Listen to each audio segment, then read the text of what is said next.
Muy buenos días. ¿Se escucha bien? Yo sé que aquí yo sí me escucho bien, pero para allá necesitamos que se escuche más bien. Muy bien, quiero unirme a la bienvenida que Mauricio nos dio como iglesia a adorar juntos a Dios. Mi nombre es Manrique, si usted no me conoce, soy el pastor de la Iglesia Familia de Fe. Y de verdad que si nos estás visitando por primera vez, te damos las gracias. Nos honras con tu presencia y estamos para servirte. Muy bien, hemos estado estudiando el libro de Génesis.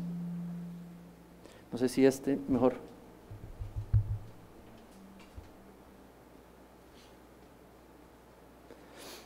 El libro de Génesis, y allí en el capítulo 3, quiero pedirles si pueden abrir sus Biblias en el capítulo 3 de Génesis, y vamos a estudiar del versículo 8 al 24, y voy a leer desde la nueva versión de las Américas, y dice así, versículo 8. Y oyeron al Señor Dios que se paseaba en el huerto al fresco del día. Entonces el hombre y su mujer se escondieron de la presencia del Señor Dios entre los árboles del huerto. Pero el Señor Dios llamó al hombre y le dijo: ¿dónde estás? Y el hombre respondió: te oí en el huerto, tuve mucho miedo porque estaba desnudo, y entonces me escondí. ¿Y quién te ha hecho saber que estabas desnudo?, le preguntó Dios. ¿Has comido del árbol del cual yo te mandé no comieras? El hombre respondió: la mujer que tú me diste por compañera me dio del árbol, y yo comí. Entonces el Señor Dios dijo a la mujer: ¿qué es esto que has hecho? La mujer dijo: la serpiente me engañó, y entonces yo comí. Y el Señor Dios entonces dijo a la serpiente: por cuanto has hecho esto, maldita serás más que todos los animales y más que todas las bestias del campo. Sobre tu vientre andarás y polvo comerás. A la mujer Dios el Señor dijo: en gran manera multiplicaré tu dolor en el parto, con dolor darás a luz los hijos. Entonces el Señor dijo a Adán: por cuanto has escuchado la voz de tu mujer y has comido del árbol del cual te ordené diciendo no comieras de él, maldita será la tierra por tu causa. Con trabajo comerás de ella todos los días de tu vida, con trabajo comerás de ella todos los días de tu vida. Espinos y cardos te producirá y comerás de todas las plantas del campo. Con el sudor de tu rostro comerás el pan hasta que vuelvas a la tierra, porque de ella fuiste tomado, pues polvo eres y al polvo volverás. El hombre le puso por nombre a Eva a su mujer, porque ella era la madre de todos los seres vivientes. El Señor Dios hizo vestiduras de piel para Adán y a su mujer, y así los vistió. Versículo 22. Entonces el Señor dijo: ahora el hombre ha venido a ser como uno de nosotros, conociendo ellos el bien y el mal. Cuidado ahora, no vayan a extender su mano y tomen también del árbol de la vida y coma y viva para siempre. Entonces el Señor Dios lo echó del huerto del Edén para que labrara la tierra de la cual fue tomado. Expulsó pues al hombre al oriente del huerto del Edén, puso querubines y una espada encendida que giraba en todas las direcciones para guardar el camino del árbol de la vida. En esta gran sección, porque es una amplia sección, lo que vemos es la respuesta del Creador y también vemos los efectos que tiene el pecado sobre la creación.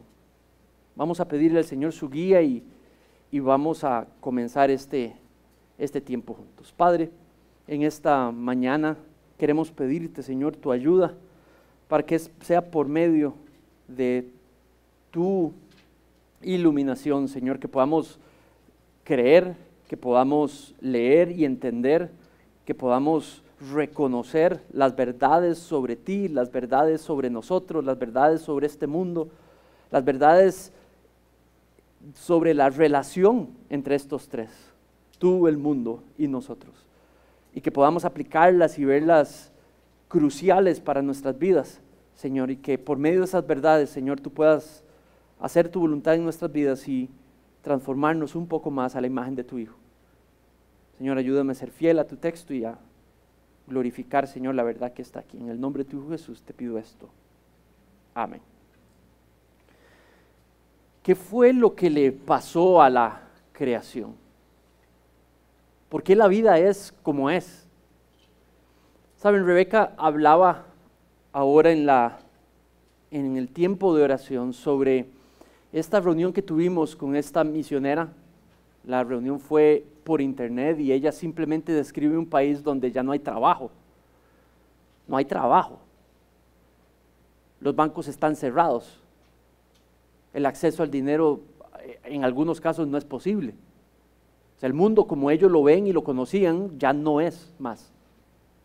Es una realidad sumamente compleja.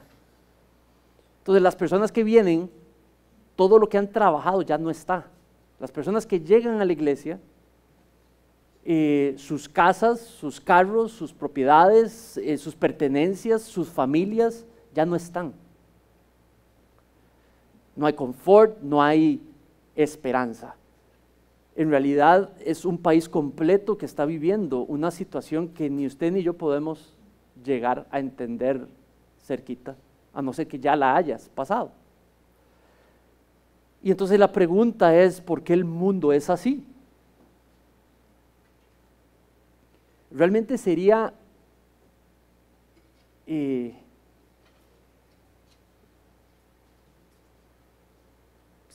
ilusorio que nosotros pensemos que eso no le podría pasar nunca a Costa Rica o a nosotros. Porque vivimos en el mismo mundo. Hace unos meses no pensaban que pudiera pasar en Ucrania. Ni siquiera las fuentes de inteligencia más avanzadas pudiesen pensar que eso pudiese pasar en Ucrania. Entonces la pregunta es, ¿por qué el mundo es así? ¿Y por qué la creación vive así? Y vemos crueldad y sufrimiento así. Y ese es uno de los propósitos que tiene el autor del texto para Israel. Israel, como lo vimos hace una semana, les expliqué, estaba en una situación parecida, en una situación crítica, han sufrido, han sido explotados, han sido marginados, ellos mismos se ven llenos de pecado, la misma nación hace cosas terribles contra Dios. Y por generación en generación, el pueblo que lea este texto se va a dar cuenta que hay algo malo, hay algo que no está bien. La creación que Dios creó en capítulo 1 y 2 que describe, dice que la creó como buena, donde la bendijo y la santificó. Pero para los israelitas y para Moisés algo no está bien. Entonces Moisés quiere apuntarlos al origen de todo, al origen donde la creación se deterioró, se corrompió. ¿Pero para qué? No solamente para ir al origen, para que sepan de dónde vienen las cosas que funcionan hoy tal y como funcionan, las cosas que nos aquejan en lo personal, en lo individual, en lo grupal, en lo familiar, en lo comunal, como país, como mundo. Pero también quiere generar esperanza. Con este texto quiere decirle al mundo, quiere decirle al lector que hay esperanza, y la esperanza está firme y está viva. Y el que puede disfrutar esa esperanza es el que tiene fe en Dios. Entonces, allí lo que vemos es de nuevo el primer Toledot. ¿Qué fue lo que le pasó a las cosas recién creadas en capítulo 1 y 2 y capítulo 3 completo y un pedacito del 2 nos hablan de lo que le sucedió? Entonces, esto es lo que le está pasando y por ende ese es mi propósito también esta mañana. No solamente apuntarte a dónde comenzó todo, por qué funcionan algunas cosas hoy tal y como funcionan, pero también a darte esperanza en esta mañana y crecer juntos, porque en este mundo donde sufrimos todavía hay esperanza para aquel que tiene fe. Muy bien, vamos a hablar de dos cosas. Vamos a hablar de la respuesta del Creador a la independencia del hombre, de su palabra, de su voluntad, de confiar en Él, de encontrar en Él la fuente de sabiduría. El hombre se declaró independiente y lo vimos en los primeros 7 versículos. Entonces, ¿cuál fue la respuesta de Dios? Y número 2, ¿cuáles fueron los efectos del pecado sobre el mundo y las personas? Sobre la creación que Dios bendijo y santificó. Entonces, vamos a empezar. Lo primero que veo allí es que de su gracia, el Señor, de su gracia, y desde el puro principio, el Señor no renuncia al pecador. Y el Señor busca más bien al perdido. Mira tu pasaje. El pasaje empieza con el Señor yendo a la presencia de Adán y Eva. Ellos reconocen la presencia del Señor. En el pasaje habla de alguna manera de que pudieron entender que el Señor estaba presente. Y es muy posible que a lo que se refiere es que escucharon la voz del Señor, escucharon la palabra de Dios y por ende vieron que estaba presente. Dice, y oyeron al Señor Dios que paseaba en el huerto al fresco del día.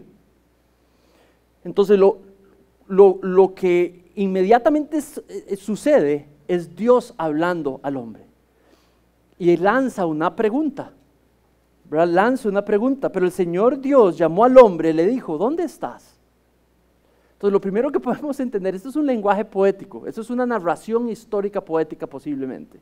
Entonces el narrador está viendo los eventos tal y como él cree que sucedieron, pero lo hace de una manera escogida, ha escrito literatura. Esto va a ser leído frente a miles de personas. Entonces, cuando habla allí, ¿dónde estás? Claro que el Señor sabe dónde está, claro que el Señor ya sabe qué han hecho. Claro que el Señor sabe las consecuencias que eso va a tener. Claro que el Señor sabe por qué lo hicieron. Claro que el Señor sabe tanto el corazón de la mujer, del hombre y de la serpiente. Por ende, esta es la iniciativa de Dios de venir a los 2 primeros pecadores. Y por lo que vamos a ver en el resto de la sección, esta es la decisión de Dios de no renunciar sobre aquellos que Él creó, sino que permanecer buscando al pecador para que tenga fe, para que ponga su confianza en la palabra de Dios una vez más. Entonces, Dios no renuncia al pecador, más bien busca al perdido. Y vemos en los versículos cómo nos muestran su iniciativa de venir donde Adán. Ahora vemos también el primer resultado del pecado. Y es que ahora el hombre se esconde de la presencia de Dios. Lo que había sido una intimidad completa, una seguridad de estar a la par de Dios y en la presencia de Dios, ahora se ha quebrado, ahora me da miedo estar a la par de Dios, ahora le temo. Hay un quiebre entre la comunión entre Dios y ellos, no hay una unidad más. La primera consecuencia allí es de que el pecado trae un deseo en el hombre, de que cuando siente que ha cometido pecado contra Dios, se retrae contra Dios, se esconde de Dios, como si ilusoriamente Dios no supiera dónde está, ni lo que ha hecho. Dice el versículo, te oí en el huerto, Señor, tuve miedo, versículo 10, te oí en el huerto, Señor, tuve miedo porque estaba desnudo, y por esto es que me escondí. Entonces, si hay una reacción al pecado, si hay un manejo del pecado, un resultado del pecado, es que se rompió la comunión con Dios. Número 2, que cuando hay conciencia del pecado, el ser humano se esconde de Dios. Trata de evitar ser confrontado por él mismo. Trata de esconderse y con él mismo esconder su pecado para que no sea descubierto, para que no sea visto. Primera consecuencia o resultado de el pecado entrando a la creación bendecida por Dios. No hay comunión, no hay seguridad de estar con Dios, no encuentra seguridad estar con Dios a pesar de lo que hizo. Número 3, tiene miedo de Dios. Número 4, le da vergüenza lo que hizo. Ahora su visión de las cosas le da vergüenza. Mira el versículo 10. Te he oído en el huerto, tuve miedo porque estaba desnudo. Él sabe que ha pecado. Él sabe que ha pecado y quiere evitar a Dios por miedo. Esta es la entrada del temor a Dios a la creación. Saben, el temor a Dios es considerado algo bueno en el Antiguo Testamento y en el Nuevo Testamento, tener temor de Dios, ¿cierto? Pero tener temor de Dios no era necesario antes de la caída. Antes de la caída lo que tenían que tener era fe en la palabra de Dios, confianza en la palabra de Dios. Y eso es lo que hacían antes. Ahora, por su capacidad y deseo de ser independiente y no ser dependiente, ahora más bien viene miedo a no seguir a Dios, temor de no seguir a Dios. Y vamos a hablar de este concepto al puro final una vez más, para poder reforzar qué es lo que lo hace necesario en un mundo caído. Porque una persona independiente, una persona autónoma, una persona que ya no usa a Dios como fuente de su sabiduría, necesita tener temor de Dios. Y por eso para esa persona es bueno el temor de Dios. Porque lo lleva de nuevo, a ese pecador lo lleva de nuevo a volverse ¿qué? Dependiente de Dios. Entonces el temor de Dios es algo que es consecuencia de la caída y es necesario para que un pecador pueda salirse de esa independencia y volverse dependiente de Dios. ¿Tiene sentido? Pero hasta algo que consideramos necesario en esta realidad es producto de la caída y de la entrada del pecado al mundo. Resultado número 2. Por su pecado el hombre ahora se ve a sí mismo distinto y separado de Dios. ¿Por qué digo esto? Separado de otros y separado de Dios. Entonces en la primera parte vimos de que ahora se ve separado de Dios. Pero también se ve separado de otros. La desnudez estaba presente antes de la caída y no tenían problema. En capítulo 2, en el versículo al puro final, Dios establece el matrimonio y une en una sola carne a Adán y a Eva. Entonces ellos son una sola carne y estaban desnudos y no tenían problema con la desnudez. ¿Tiene sentido? Pero ahora ¿qué pasa? Adán es descrito como que se esconde. No dice que Adán y Eva se escondieron juntos. No, Adán está escondido por un lado y Eva está escondida por otro. A Adán le da pena que Dios vea su desnudez. A Adán le da pena que Eva vea su desnudez. ¿Tiene sentido? Le avergüenza la desnudez. Algo pasó. ¿Qué podemos ver en esa acción? Que ya Adán no se ve uno con Eva. Ahora Adán se analiza individualmente. Ya no es somos una, aunque estamos desnudos, somos una sola unidad. Entonces no hay problema la desnudez. Pero ahora él se ve separado, individual de Eva. Y no le gusta su desnudez y no le gusta la desnudez de Eva. Y se ven separadamente. ¿Tiene sentido? Entra la individualidad, la visión de individualidad, no solamente de Dios, pero también de los demás. La vergüenza es simplemente una muestra que ahora somos entes separados, nos vemos de manera separada. Inclusive vemos a Dios como un ente separado de nosotros, no dependiente. Y la solución que da Adán es tapar esa vergüenza, querer cubrir ese problema. Es interesante porque Adán no busca a Dios para confesarle y pedirle ayuda.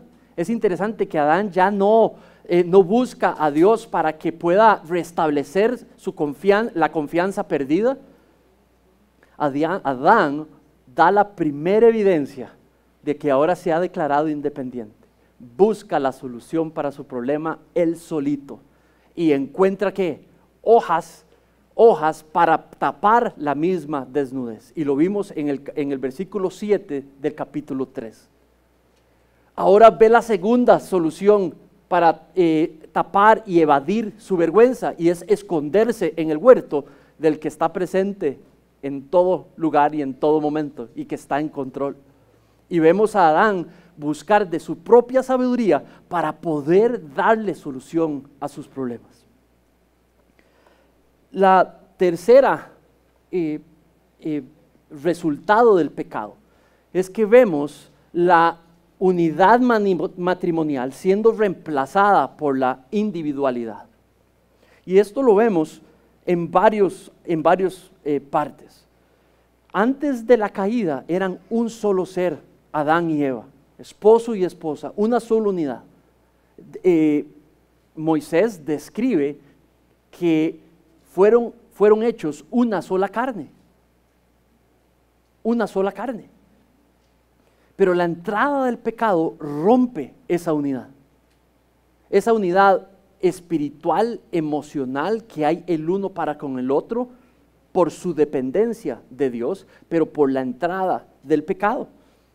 Dice el versículo, ¿dónde vemos esto? Mira el versículo 12, donde dice, la mujer que tú me diste por compañera, me dio del árbol y yo comí. Esa es la evidencia de la expresión de estamos separados. Ella fue la que hizo esto, yo fui simplemente lo que hice fue hacer lo que ella me dijo que hiciera. Pero es una decisión separada, es una visión de que somos dos entes separados y ella fue la que cometió el problema primero. Y yo lo que hice fue comer después. Y lo que nos muestra es esa individualidad. Entonces, este es un resultado que sigue completamente latente hoy, donde vemos los matrimonios vivir la tensión, matrimonios a nivel mundial, a nivel general, dentro o fuera de la iglesia, batallándose el uno con el otro por la individualidad. Como pastor uno escucha, este es mi dinero, este es el dinero de ella. Como pastor uno escucha, digamos, ella me hizo esto, ella no me respeta, él me mandonea, él no lidera bien. ¿Les suena parecido? ¿Lo han escuchado en algún lugar? Inclusive cuando una persona viene y confronta a otra, es fácil escuchar. Ah, pero es que usted también, la individualidad, ¿verdad? El despegue completamente de una relación simplemente ya no está ahí más.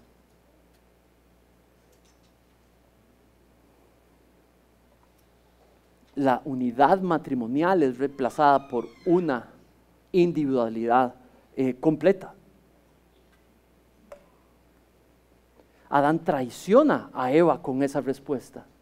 Adán quiebra la unidad con Eva con esa respuesta. Le transfiere la culpa a ella, pero también quiebra la unidad con Dios porque dice, tú me la diste. ¿Lo ven en el detalle? Quiebra inclusive su unidad con Dios. Ella fue la que me dio de comer y a ella, ¿quién me la trajo, Señor? Pues tú. Y vemos cómo es una naturaleza el simplemente considerarnos seres individuales. Esa es la entrada, esa es la consecuencia primaria del pecado. Pero también una cuarta es que por la entrada del pecado el hombre se ha atribuido la autoridad de declarar lo que es bueno. Realmente es parte usted lo ve en la sociedad. Las personas rajan, las personas se sienten orgullosas, que saben, deben escoger lo que es bueno para sus vidas. Rajan, creen que, wow, somos capaces, somos responsables de escoger la carrera, la profesión, el esposo, la esposa, el novio, la novia, el trabajo, ¿verdad? Como me visto, lo que compro, lo que no compro. Yo tengo la autoridad de escoger lo que es bueno para mi vida. Bueno, eso es consecuencia del pecado. Esa es expresión del pecado, de la llegada del pecado al mundo. Lo que me hace feliz, eso es pura expresión de pecado, latente y activo. No, lo que le trae gloria a Dios, lo que hace feliz a Dios, lo que es la voluntad de Dios, que dice la Biblia, que dice Dios sobre escoger trabajo, que dice Dios sobre escoger pareja, que dice Dios sobre qué me compro y qué no me compro, que dice Dios sobre la iglesia, que dice Dios sobre absolutamente todo lo que dice en la palabra de Dios. Por naturaleza el hombre no le interesa, porque se ha declarado autónomo para escoger lo que es bueno para él. Incluso es natural. ¿Cuántas iglesias hoy son superficiales en lo que enseñan? Lo que enseñan es pura basura. Y los miembros de esas iglesias les encanta la basura y van para que les den basura. Ni siquiera saben qué es lo que tienen que pedirle a sus pastores para que enseñen, y los pastores tampoco saben qué es lo que tienen que estar enseñando. Y la iglesia está plagada de eso también. Cuesta encontrar una iglesia con enseñanza sana, donde se apegue a la palabra de Dios y ponga la confianza en la palabra de Dios. Enseñar la Biblia todos los domingos, un pedacito, de manera sistemática. Saben, yo he estado en cursos donde me han dicho, eso no sirve, eso no le gusta a la gente, lo primero que van a ver es que se le van a ir. Y ves simplemente la expresión más de declararse con autoridad para escoger lo que es bueno.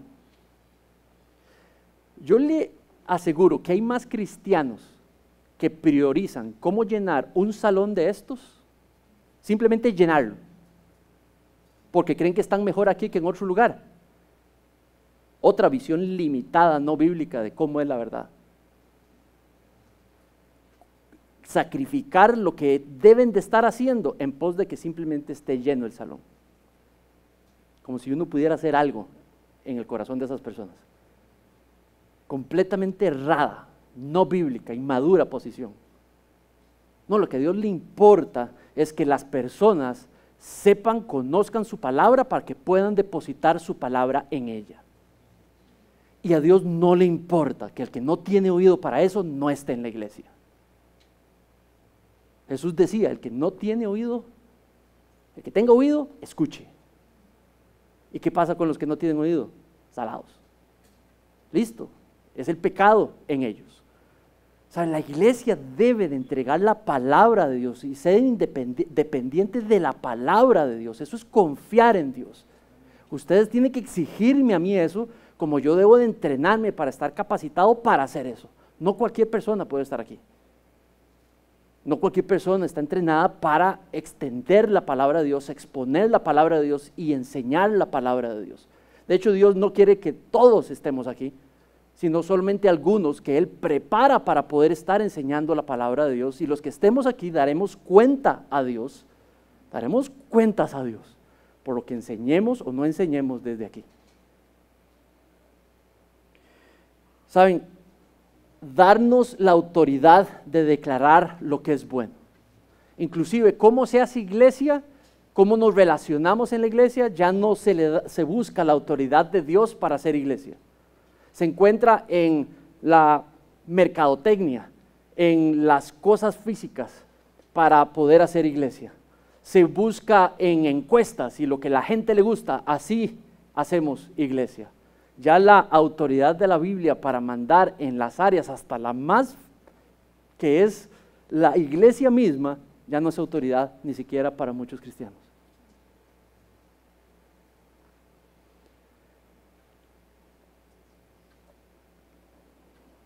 El hombre se ha atribuido la autoridad de declarar lo que es bueno. Versículo 11. ¿Quién te ha hecho saber que estabas desnudo?, le preguntó Dios. ¿Has comido del árbol del cual yo te mandé no comieras? Mira en ese versículo 11, el énfasis no es en el nombre del árbol más. En los versículos anteriores hemos visto desde capítulo 2 y los primeros 7 versículos de que llamarle al árbol el árbol del bien y del mal es muy importante, pero ya aquí en ese versículo no. El énfasis en ese versículo ahora es el que yo te mandé no comer. Ese es el énfasis. Era un mandato. Era un mandato. ¿Saben? Cuando empezaba yo a caminar, empezábamos Rebeca y yo en esto de meternos a ayudar y promover la fundación de una iglesia. En la primera iglesia, me acuerdo de una persona que se me acercó y me dijo, yo he visto que, digamos, en sus enseñanzas, y he visto que también, no solamente en la iglesia, pero también cuando usted está con sus hijos y están estudiando un pasaje, muchas veces usted les enseña el mandato que está en el pasaje. ¿No le da miedo que se le revelen los chiquitos? Y no le da miedo con tanto mandato que está ahí en la Biblia que se le revelen, digamos, las personas de la iglesia. Porque uno se cansa de solo escuchar mandatos. ¿Qué dice eso sobre su concepto de mandato? Y en realidad no lo culpo, es un concepto normal del mandato.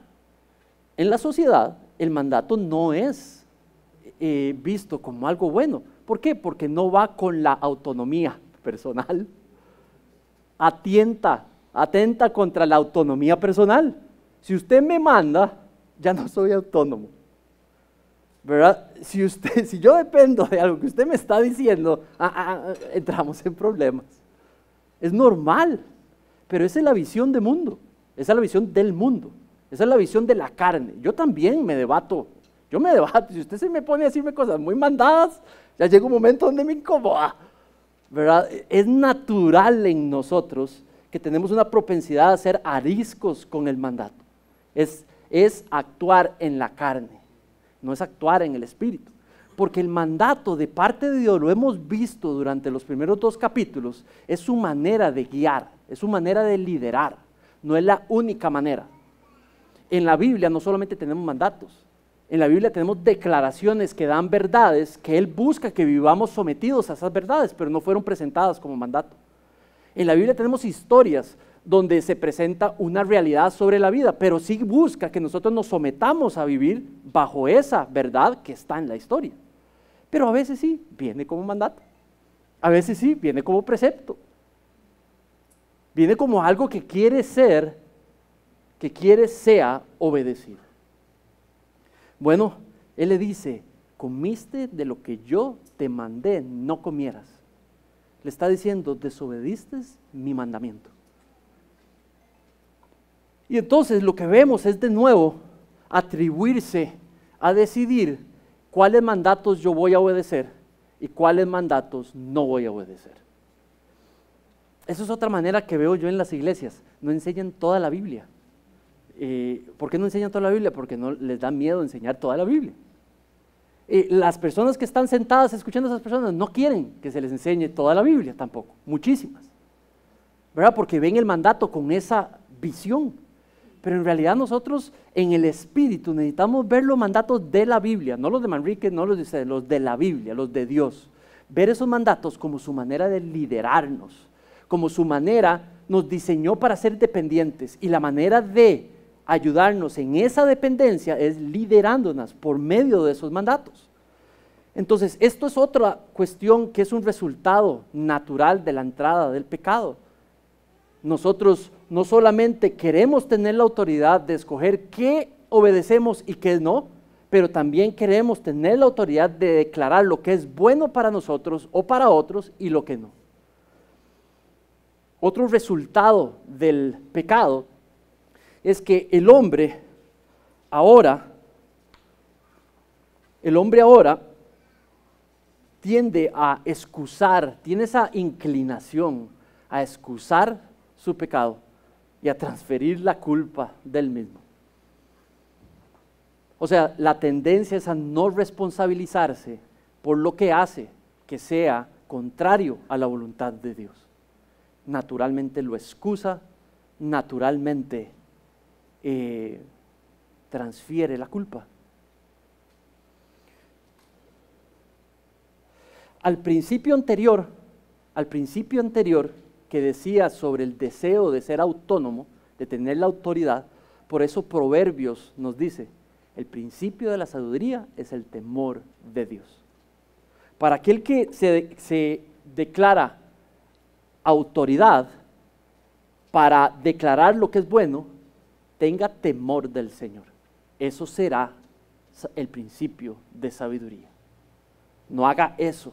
Declare a Dios su autoridad, declare su palabra autoridad sobre su vida y viva de acorde a la palabra de Dios. Eso es temor de Dios.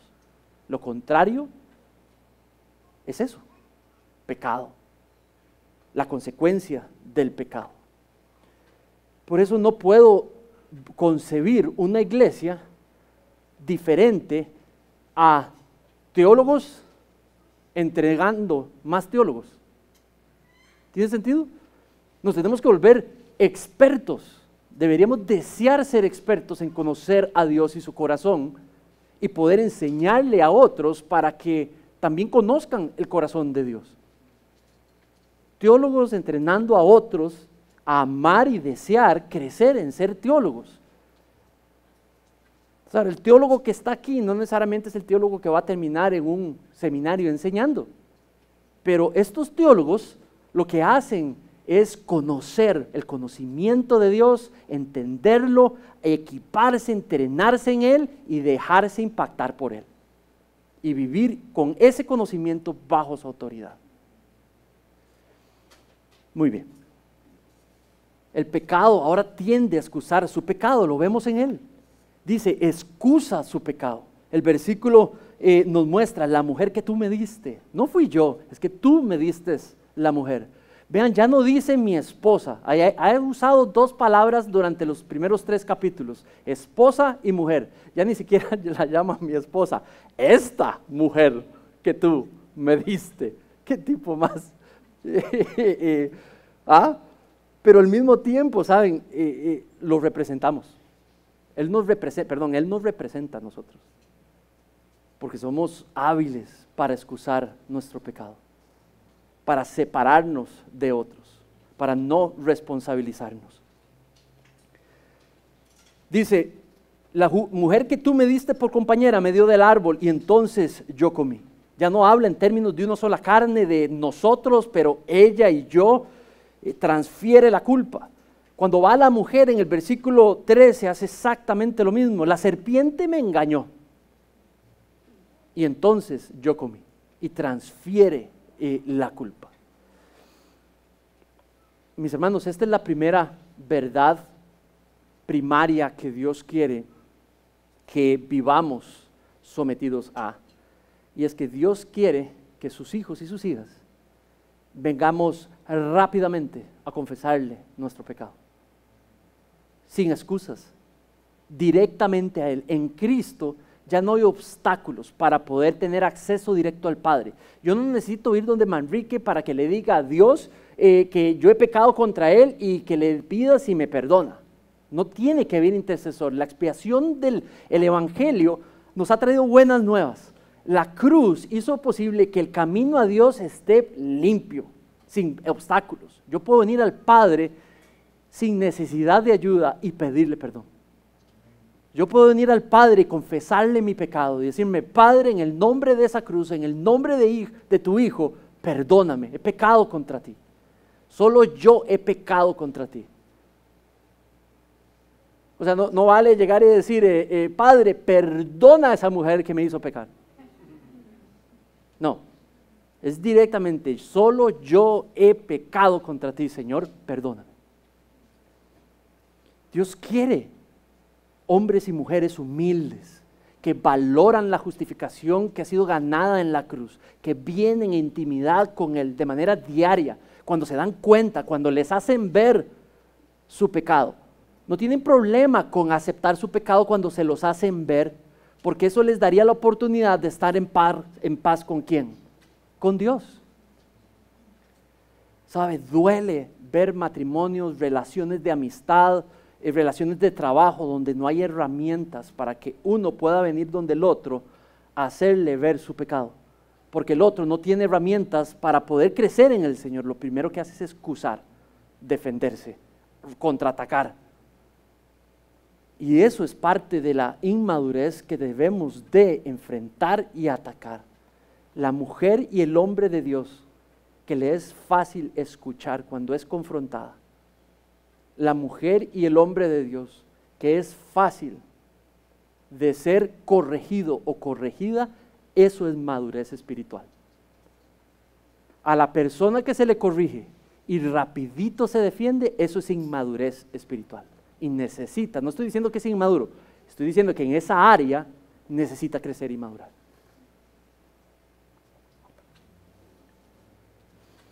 Ahora, Dios también declara de su gracia, declara juicio y declara destino de los pecadores en nuestra sección. A partir del capítulo 14, del versículo 14 al 19, vemos a Dios ahora de su gracia decir qué es lo que va a pasar por este pecado y cuál va a ser el destino de todos los seres humanos. Ahora, déjame explicarte, hay algo muy importante. Así como te he explicado la naturaleza de ¿cómo se dice? De un mandamiento, déjame explicarte la naturaleza de esa sección. Versículos 14 y 19 es una sección diferente en literatura, en tipo de literatura. Me estoy refiriendo al género literario. Lo que pone ahí es algo conocido en aquellos tiempos por ellos como un oráculo. Y yo sé que ustedes ahorita, yo les digo esa palabra y ya están pensando en la Matrix y en toda esa cuestión y por favor pónganse serio. No tiene nada que ver con eso, ¿verdad? En ese tiempo había un género literario que se llamaba el oráculo. El oráculo no era un mandamiento. Pongan atención a eso porque hay gente cristiana y con un gran corazón toma un oráculo como un mandamiento. Un oráculo no es un mandamiento. Ahora les voy a decir cuál sería el error de tomar esto como un mandamiento, esa sección. Un oráculo tiene varias cosas, tiene declaraciones, ¿ok? Tiene provisión de aliento y esperanza, provee cosas que le da esperanza al que recibe el oráculo de Dios. Número 3, tiene castigo, ¿sí? Entonces vean los 3 componentes, ¿verdad? El oráculo tiene componente de declaración, tiene componente de castigo, pero tiene provisión de esperanza. Tiene despliegue de la gracia de Dios para que la persona que recibe el castigo no vuelva a ver para abajo, sino que vuelva a ver para el frente, porque hay esperanza a pesar del castigo. ¿Tiene sentido? Todo eso está en esa sección. Entonces, dicho esto, no se toma como no se debe tomar como un mandato, sino como el género que les acabo de explicar. Entonces, lo que vemos son 3 juicios emitidos, primero a la serpiente, segundo a la mujer y de último al hombre. Cuando llegó el Señor a interrogar, no vino en ese orden, vino primero al hombre, vino después a la mujer y de hecho no interrogó a la serpiente. Pero ahora es al revés, ahora empieza con la serpiente, pero luego va con la mujer y deja lo más fuerte para el final, cuando castiga al hombre y con el hombre a toda la humanidad. Entonces, el feminismo hace ver de que la parte más difícil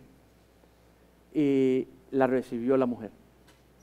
Y en realidad, nada más, pon atención a los versículos. para ver si lo más difícil lo recibió la mujer.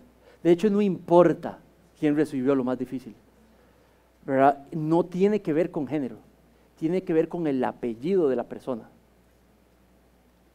No, yo no traicioné la confianza de Dios, fue Adán.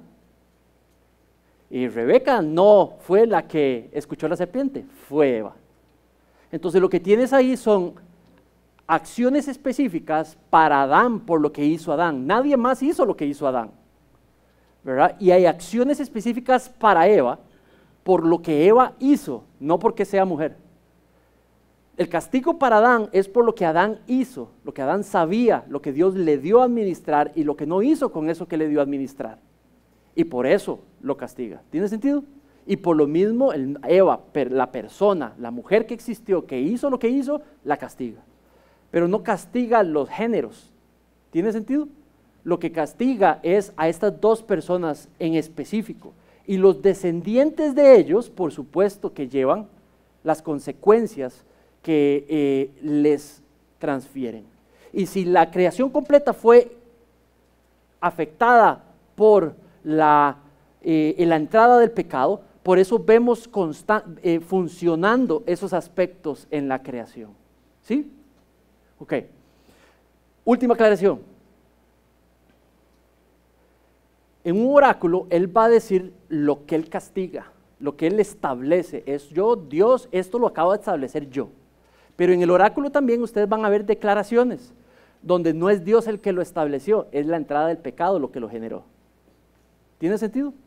Entonces, ojo a lo que Dios establece como castigo y ojo a lo que es consecuencia del pecado, no deseo de Dios. ¿Sí? Ok. Dios prometió algo. Si comen del árbol, morirán. Y Dios cumplió. Veamos el pasaje. Dice, versículo 14. El Señor Dios dijo a la serpiente: por cuanto has hecho esto, maldita serás más que todos los animales y demás de todas las bestias del campo. Sobre tu vientre andarás y polvo comerás. No maldice a Eva y no maldice a Adán, solo maldice a la serpiente. Maldición es opuesto de bendición. Nuestra serie ha hablado sobre el Dios de la historia y la bendición, aquel que es la fuente de la bendición. Pero Dios es poderoso para declarar y establecer lo contrario también. En nuestro libro vamos a ver 3 objetos de la maldición de Dios. Número 1, la serpiente. Número 2, en esta misma sección, la tierra a la cual envió al hombre y a la mujer a vivir. Número 3, a Caín. Pero ni a Eva ni a Adán los maldice. Maldice a la serpiente. Ahora dice, cuando habla de que maldita serás de todas las bestias del campo, sobre tu vientre andarás. Algunos dicen de que si va a andar sobre su vientre es porque antes tenían patas. Ahí no dice eso, entonces no tenemos por qué creer eso. Ahí lo que dice es que está sobre su vientre. Entonces, de alguna manera, esa altivez de declararse para cuestionar a Dios, para cambiar la verdad de Dios y para hablar en lugar de Dios y engañar a otros, Dios la humilla y la tira al suelo. De donde se creyó alta, la tira al suelo. Tal vez es simbólico. Lo que está hablando es que es simplemente la está humillando y el que ande por el suelo sucia, tiene un aspecto de suciedad, de no pureza, por lo que hizo, perennemente castigada, ¿verdad? Pero también es simbólico de ser derrotada, ¿verdad? Cuando dice sobre tu vientre andarás y polvo comerás, si pecó contra Dios con el tema de que coman, ahora va a comer usted también, le dice Dios. Y la castiga con algo de comer también. Si pecó con algo de comer, la castiga con algo de poder y comerás polvo. Ahora el juicio hacia la mujer. Dice, bueno, cuestiones generales de la declaración. Hay una aberración de alguna manera por las serpientes. Los seres humanos tenemos un tipo de sentido con respecto a las serpientes. Ahora dice el versículo 15, pondré enemistad entre tú y la mujer, y entre tu simiente y su simiente. Ahí lo que vemos en esa idea 14 es de que va a haber una lucha entre el bien y el mal. Eva no va a ser maldecida, ni los descendientes de Eva, solo que van a vivir en un mundo afectado por el pecado. Van a ser dominados por el pecado, pero no fueron maldecidos. Y vemos que al declararla la madre de la humanidad, quiere decir que la humanidad no murió, más bien la humanidad progresó, ¿verdad? Entonces, lo que sí se puede ver es que ahora se genera, si los dos se pusieron de acuerdo para una relación de pecado, ahora pone una separación entre los dos, para que ahora más bien sea una batalla entre los dos. La serpiente representando el mal y ella representando el bien, buscando tener fe en Dios, obedeciendo a Dios. Y dice que también sus descendientes tendrán la misma batalla. Entonces es simbólico de una batalla entre el bien y el mal. Una verdad, un resultado de la caída es que vemos una lucha perenne entre el bien y el mal. Usted tiene no creyentes, gente atea, que no haría cosas que solamente ciertas personas hacen. Creados a la imagen de Dios, pueden reconocer cosas que Dios cree buenas y las hacen, a pesar de que no tienen comunión con Él, ni le conocen de manera como le conocemos nosotros. Vemos hoy en Ucrania hombres no creyentes y mujeres no creyentes promoviendo lo que Dios ve bien. Vemos personas en Ucrania hoy que inclusive se llaman cristianos, que están promoviendo lo que Dios considera terriblemente mal.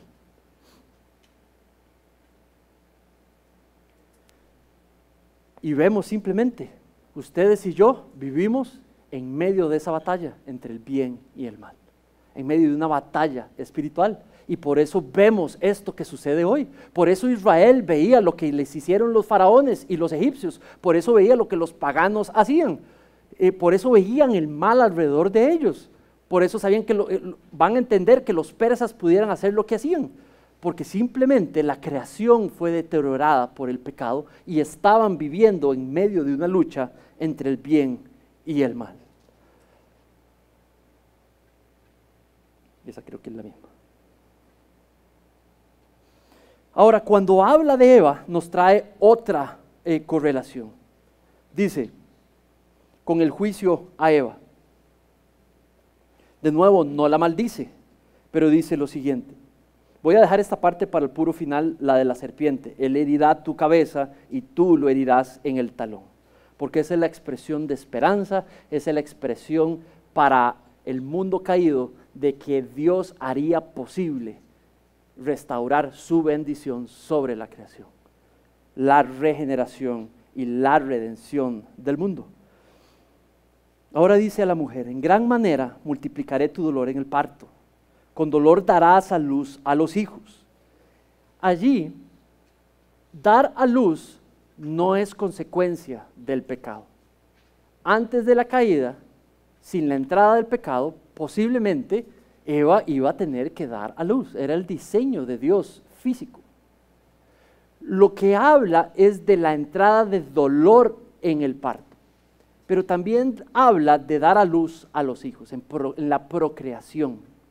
Un autor que leí habla de que posiblemente se refiere a la convulsión, a la posibilidad de que tener hijos sea enormemente doloroso, no solamente físico, pero emocional. La posibilidad no solamente de que haya problemas en el parto, la posibilidad antes de que cuando está en la gestación, la posibilidad de que durante el parto haya problemas, la posibilidad de que sea muy complicado el parto, la posibilidad de que sea todo un tumulto traer a la vida a un niño, a este tipo de vida donde el pecado prevalece. Y habla de que posiblemente quiere ver mucho más que simplemente dolor en el parto. La consecuencia de la entrada del pecado es que dolor en simplemente el hecho de la llegada de niños a la vida. Ahora, tener un hijo es una bendición, de hecho la declara Dios en la Biblia. El procrear es una bendición, pero tiene una condición de sufrimiento que es consecuencia de la entrada del pecado. ¿Tiene sentido? Entonces, tener hijos no es una consecuencia del pecado. El dolor y sufrimiento potencial en todo el ámbito de procrear niños es la consecuencia de la entrada del pecado. ¿Sí? Muy bien. Dice la segunda parte, con tu deseo será para tu marido, con todo tu deseo será para tu marido, y él tendrá dominio sobre ti. Entonces habla de la ruptura de nuevo de la unidad matrimonial. Habla que ahora va a ser una lucha de sexos, una lucha por poder, por dominio. Y no dice que solamente va a ser ella, dice que también tu marido tratará de dominar. Antes eran una unidad para la gloria de Dios, ahora son una unidad que lucha para la gloria de cada uno. Entonces ella le tratará de usurpar y dominar, y él tratará de declararse Señor y dueño de ella.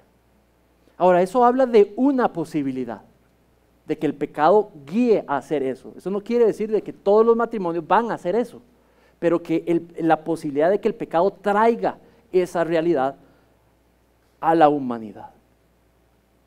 Por último, viene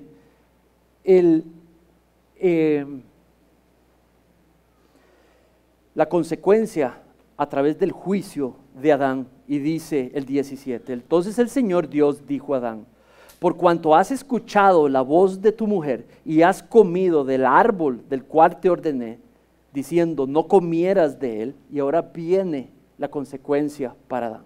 Ahora ponga atención al versículo 17, dice, porque has escuchado la voz de tu mujer. Ahí lo principal no es que escuchó a la esposa, ahí lo principal es la voz. ¿Cuál voz no escuchó?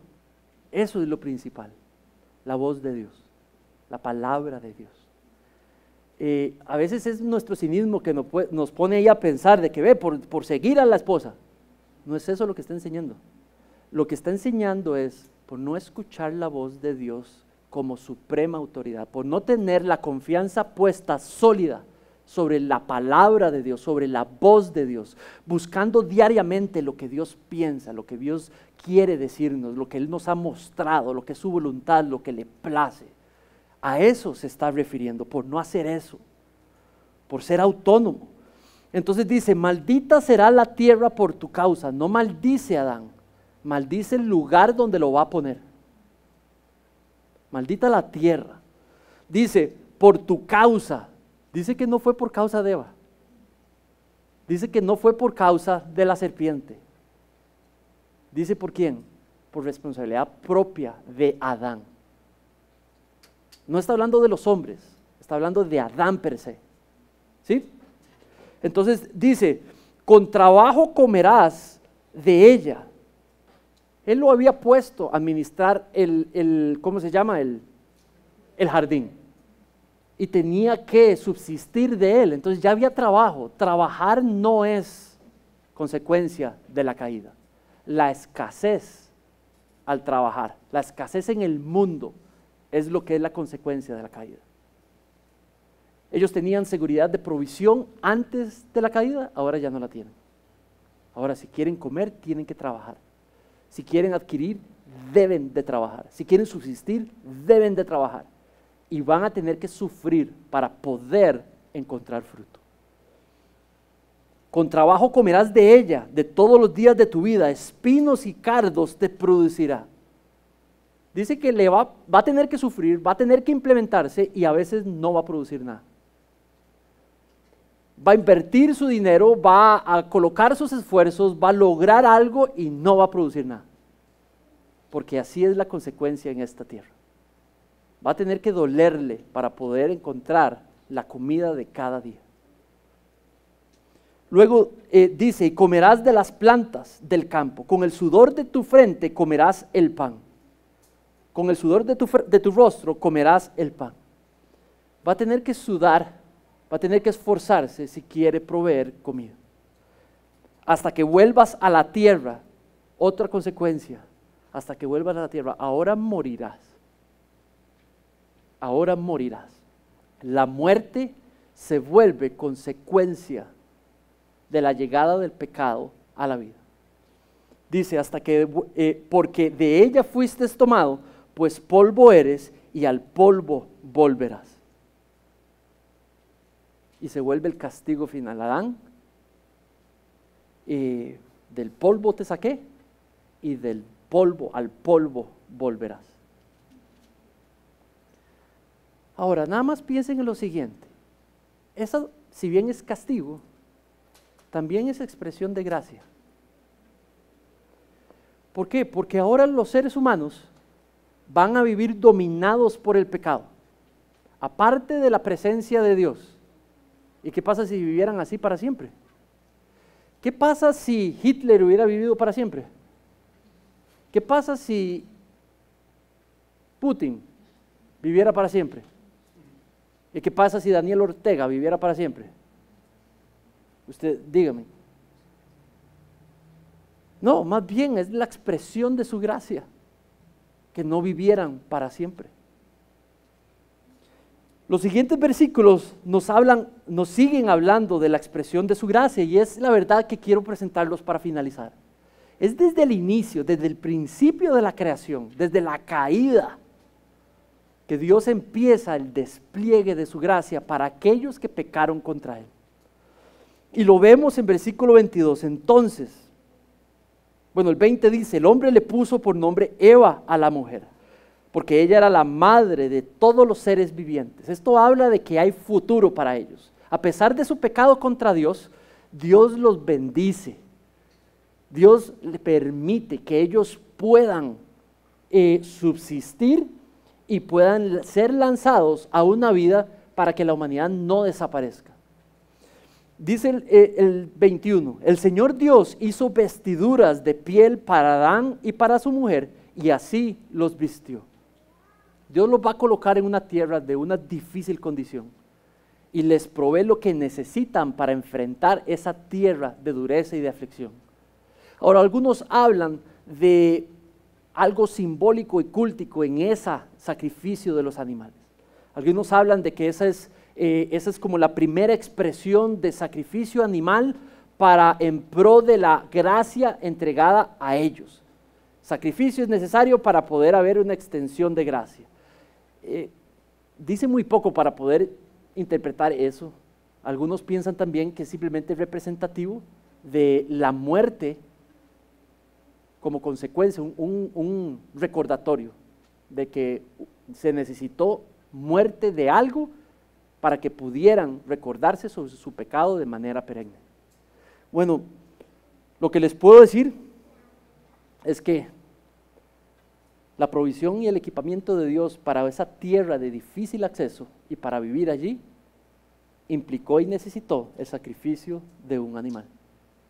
El sacrificio de algo más, el derramamiento de sangre. Eso sí lo podemos interpretar directamente.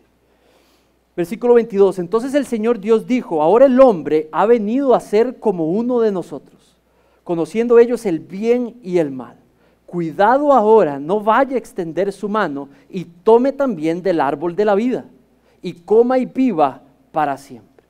Entonces el Señor dice que cuidado, un pecador dominado por el pecado, en un mundo afectado por el pecado, viviendo para siempre. ¿Saben? Esa es una expresión de gracia del Señor. Un pecador dominado por el pecado, viviendo para siempre, perdería la opción de ser redimido. No podría ser redimido, ni tampoco regenerado, ni tampoco salvado. Si hay alguien perennemente pecador, esa persona nunca podría llegar a tener comunión con Dios. Entonces Dios cierra el jardín y pone querubines para ponerse entre el hombre, pudiera ser tentado a tomar del árbol de la vida y volverse un pecador inmortal. Y lo hace como una expresión de su gracia, para que ese tenga futuro y esperanza de que pueda ser redimido, basado en lo que vimos en el versículo que ahora vamos a expander, cuando el descendiente de la mujer aplaste la cabeza del descendiente de la serpiente. Saben, esto lo vemos hasta en el tabernáculo y en el templo. La presencia de Dios, el pecado no puede estar donde Dios está. El pecador no puede estar donde Dios está. Entonces, Dios estaba en el jardín, el pecador no puede estar en el jardín. Separados de la fuente de la vida abundante, lo único que podía venir es muerte. Y por eso el hombre muere, porque fue separado de la presencia de Dios. Pero también en el tabernáculo, que es cuando Dios viene a morar entre su pueblo, hay unas cortinas que se ponen alrededor del tabernáculo. Y dice que hay querubines tejidos en las cortinas que protegen el lugar santísimo, generando esa misma separación entre la presencia de Dios y los pecadores. Ahora, el Nuevo Testamento habla que cuando Cristo murió, dice que el manto del templo, la cortina del templo se rasgó. Lo que separaba a los pecadores de la presencia de Dios, dice que cuando Cristo murió, ¿qué? Eso se desapareció. Entonces, esto me lleva a la mayor expresión de la gracia en este versículo. Volvamos y con esto terminamos. El versículo 15. Y pondré enemistad entre tú y la mujer, entre tu simiente y su simiente. Vean el pronombre, tú. Él herirá. Habla de singular. Pareciera que está hablando de una persona en específico, no de algo plural. Hay una persona descendiente de Eva, alguien en específico, que va a venir y va a derrotar, va a destruir, va a aprisionar la cabeza de la serpiente, la va a derrotar. Ahora, esta lo va a herir, pero él finalmente va a destrozar la cabeza de él. El Nuevo Testamento, tanto en Romanos como en Efesios como en Gálatas, interpretan este versículo como versículo mesiánico, como un versículo que la iglesia, la tradición de la iglesia ha enseñado a la iglesia como el primer momento donde aparecieron las buenas noticias, de que un descendiente de Eva derrotaría a un descendiente de la serpiente, Satanás. Pedro, varios autores del Nuevo Testamento hablan que es Cristo el Señor, el que finalmente derrotó la serpiente. La serpiente lo hirió, Satanás lo hirió, y se creyó victorioso donde incentivó y manipuló a todos aquellos alrededor para que lo asesinaran. Y de hecho lo mordió de manera simbólica y logró la muerte del Mesías, del Hijo de Dios. Pero no se dio cuenta que 3 días después lo que sucedió. 3 días después, el descendiente de Eva resucitó. Y al resucitar venció la muerte y trajo vida nueva y eterna, comunión e intimidad con Dios, adopción, justificación de nuestros pecados, el perdón de nuestros pecados por medio de la fe en lo que Él hizo en esa obra. Y con ello derrotó completamente al descendiente de la serpiente. Y yace y vive derrotado. Y dice en Apocalipsis, de que finalmente Satanás será destruido por completo y todo su poder y toda su influencia, donde el único en victoria es Dios. Amén. Esto es lo que la iglesia en ese versículo ha llamado el protoevangelio, el primer evangelio. ¿Saben? Desde el inicio, mis hermanos, desde el puro inicio, tenemos el juicio de Dios sobre el pecado, sí, pero tenemos su gracia moderando ese juicio y dándole esperanza al pueblo de Dios. Ucrania vive como vive hoy y el mundo vive como vive hoy, Costa Rica vive como vive hoy, pero el creyente tiene esperanza en Cristo si tiene fe en Cristo para vivir. Amén. Muy bien, oremos. Padre, en esta mañana, tarde, Señor, venimos a darte gracias por esta verdad que hemos encontrado en el texto. Podemos entender la realidad caída en la que vivimos y podemos entender por qué el mundo es así, por qué somos como somos, por qué luchamos los esposos con las esposas, por qué luchamos los hijos con las hijas, los hijos con los padres y los padres con los hijos? ¿Por qué luchamos, Señor, con nuestros vecinos? ¿Por qué luchamos con nuestros dirigentes o aquellos en autoridad sobre nosotros? Podemos hoy, Señor, entender por qué tememos muchas veces. ¿Para dónde va este mundo, Señor? Es por esto, Señor, que sufrimos al ver el sufrimiento de otros o el propio nuestro. Rebeca mencionó, Señor, a este pastor Sasha, Señor, y él dijo hace no hace mucho, Padre, y posiblemente iluminado por ti, le dijo a su iglesia en media guerra, Señor, que tú no llevas a tu pueblo a ningún lugar donde no sean dependientes de Él, de ti, Señor. Padre, sabemos que la valentía y el amor a ti de este hombre en esta noche, Señor, en esta tarde, en este día, nos inspira a recordarnos, Padre, que debemos de regocijarnos en ser dependientes de ti. Y que no hay lugar donde tú nos metas, no hay circunstancia en donde tú nos lleves, que no vayamos a ser dependientes de ti. Por ende, estamos seguros. Y por ende, tenemos provisión. Y por ende, tenemos seguridad. Y por ende, tenemos esperanza. Señor, en esta tarde te pedimos por la iglesia en Ucrania, Padre, para que pueda ver la esperanza en Cristo en medio de sus circunstancias. Te pedimos por nuestra iglesia para que hoy, Señor, podamos ver la esperanza que tenemos en Cristo. La esperanza de diariamente encontrar y regocijarnos en tu gracia, ese inexplicable, continuo, no merecido favor por nosotros, a pesar de ser nosotros pecadores. Gracias por tu Hijo, gracias por nuestra salvación, gracias por nuestras vidas tales y como ellas son.